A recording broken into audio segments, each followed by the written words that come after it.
Hey, what's going on, guys? This is Jake with Casual Ecommerce, and in this video we're going to be going over how what time of year it is can affect the amount of sales you're generating in your store.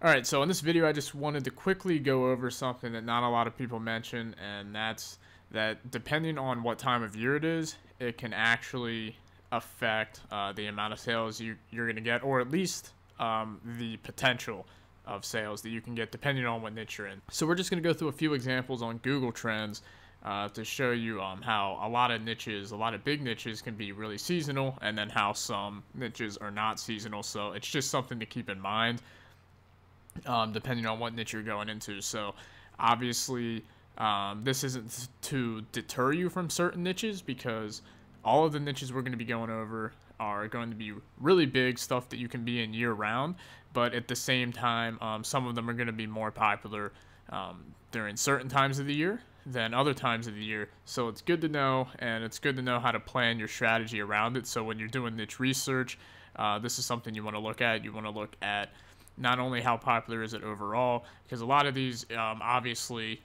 you're going to notice they're pretty no-brainer niches as in their popularity overall, but it's good to look to see which times of the year they're more popular than others, so that way you can either ramp up or tone down your marketing accordingly. So let's go ahead and look at a few examples. So the first one we have is fishing. So you can see this is Google Trends graph of fishing over the last 5 years. So you can see the chart pretty much is very gradually up and down, and the same time of year, so around May to August, and then if we go to May to August, and it's pretty much every single year between May and August is when the most searches are for fishing worldwide. And then you can see between like September and February, it's about the same. That's when the searches get lower. So you can see that the fishing niche takes the same trend where more people are interested in fishing in a certain part of the year, and they're less interested in another part of the year. So let's go through a couple more examples of this and then tell you how you can work around it. So here's another one. Here's hunting, and you can see this graph looks really similar. Just goes up, down, up, down, up, down. So this is another seasonal niche where you can see it peaks in November, and it hits its lows around April and May, peaks in November, lows around April and May, peaks in November. So it's the same thing. It's really predictable every year, and I mean, I'm sure we could go back to even older, so all the way back to 2004, and you can see it's extremely predictable. It goes up and down, up and down, up and down in the same exact pattern. So let's take a look at another example. So hiking, you can see it's doing the same thing. So it's going up, down, up, down, up, down. You can actually see there's a slight increase in hiking overall. So while it's still increasing and decreasing at the same time points every year, it seems to be in a slight uptrend. It's starting to get higher highs. So if you've ever analyzed stock charts before, you view this as kind of a bullish sign because it keeps making higher highs. So what that would mean is that possibly hiking is an interest that seems to be growing in popularity worldwide, because you can see the interest high over here was 64, and then its most recent one it hit 100. So you can tell this is something that's growing overall. However, it still has the seasonal rise and fall, rise and fall. So let's look at one more example of a seasonal one. So you can see surfing. This has a rise and fall. It always peaks in July, peaks in July, peaks in July, peaks in July, peaks in July. So you can see this niche is about the same with the rise and fall, rise and fall. This one's a little bit different to where it just seems to have one really big spike, and then it's pretty flat the rest of the time, but it still has peaks and then plateaus, peaks and then plateaus. And unlike hiking, you can actually see that this one is making lower highs. So once again, if we were analyzing a stock chart, you would view this as a bearish sign, which would mean that it's most likely going to keep making lower highs, which means that the trend overall worldwide is going down. So that would mean if I'm looking at this, now this is obviously just one parameter, but if I'm debating between surfing and hiking, if it's me personally, I'd rather get in the hiking niche because it seems to be growing overall, while the surfing niche seems to be losing interest.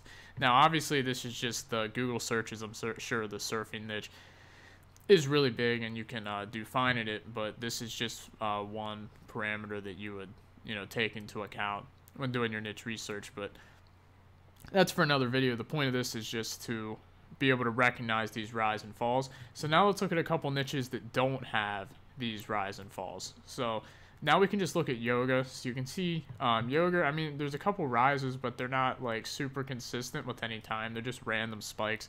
So you can see yoga over the past 5 years has just been slow and steady growth, which makes sense because yoga, I mean, you can do it outside, but it's something that you can pretty much do indoors, and therefore it's not really going to be affected by bad weather or anything. Unlike surfing, hiking, hunting, and fishing, they're all outdoor things, so it makes sense that they're more seasonal, and yoga can be done inside, so it makes sense that it stays pretty consistent throughout the year. So if you were in the yoga niche, you wouldn't really have to worry about making a strategy based on the time of year it is, other than basic holiday sales and stuff like that. But you wouldn't have to tailor your strategies based on where the interest levels are throughout the year.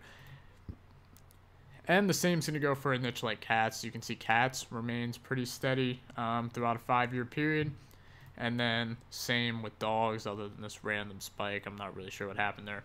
So that should give you a pretty clear idea what the difference is between niches that are seasonal, that rise up and down throughout the year in terms of interest level, and then niches that don't. So we'll come back to a seasonal one real quick, like hiking, because I want to go over a few quick points. And the first one is, just because something's seasonal like hiking, it doesn't mean you shouldn't go into the niche. Because hiking is obviously something, even if it's low at its low points, it's still really popular. For one, there's still always going to be different areas in the world where people are hiking year round. For two, and for three, just because a niche isn't at its peak popularity all year round doesn't mean that you shouldn't go into it. It just means that you may want to adapt your strategy accordingly in regards to looking at this chart and seeing when it's performing better. So easy example, I would try and figure out what time period that the interest in your specific niche is peaked, and then I would want to push really hard during that time period. So for hiking, between June, July, and August, it seems to be at its peak. So for the summer months, I would be pushing ads harder than usual. I would be launching more products.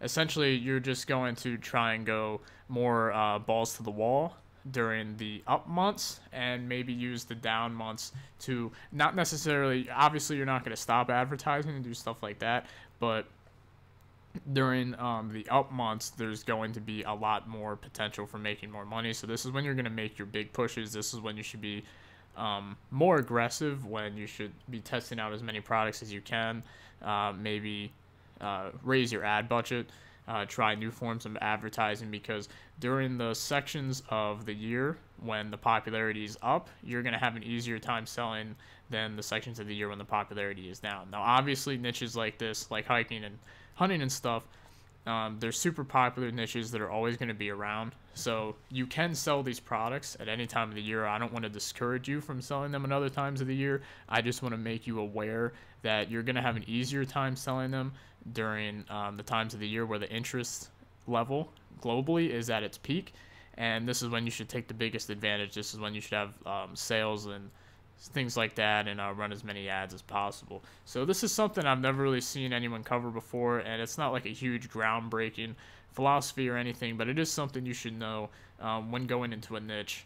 So whenever you're thinking of a niche or going into a niche, or if you're already in a niche and you don't know, head over to Google Trends and figure out, is your niche a seasonal niche? Does it rise and fall in popularity at the same time every year, or is it something like yoga where it's just steady all the time? And if it's a seasonal niche, try and adjust some of your strategy accordingly to take advantage of the up times and to compensate for the downtime. So with that being said, if you like content like this, like the video and subscribe to the channel, and I'll see you guys in another video.